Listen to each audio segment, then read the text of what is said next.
Hello everyone, welcome to one more mini vlog. అమ్మ కాశీ నుంచి వచ్చిన తర్వాత పొంగల్ పెట్టుకొని పూజ చేసుకుంటుంది. మనకి ఒక క్యూరియాసిటీ ఉంటుంది కదా, కాశీ నుంచి ఏం తీసుకొచ్చిందని.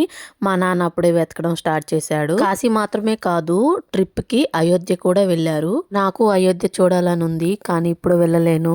పిల్లలు స్టడీస్, వాళ్ళ స్కూళ్ళు సరిపోతాయి మనకి. రాముడు, సీత, లక్ష్మణుడు ఈ విగ్రహాలు అయితే ఒక 1/2 డజన్ తీసుకొచ్చింది మా వాళ్ళందరికీ ఇవ్వడానికి. అండ్ ఇది వచ్చేసి ప్రసాదం అని చెప్పింది. అండ్ ఇంకొకటి నూజిడీలు కూడా ప్రసాదం పెడతారంట రాముల వారికి.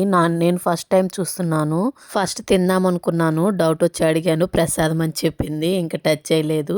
ఇంకా పూజ సామాన్ అయితే కొన్ని తీసుకొచ్చుకుంది. ఈ నారింజ మిఠాయి అయితే తినడానికే తీసుకొని వచ్చింది. ఇవి కుంకుమ అనమాట, రిలేటివ్స్ కి ఇవ్వడానికి తీసుకొని వచ్చింది.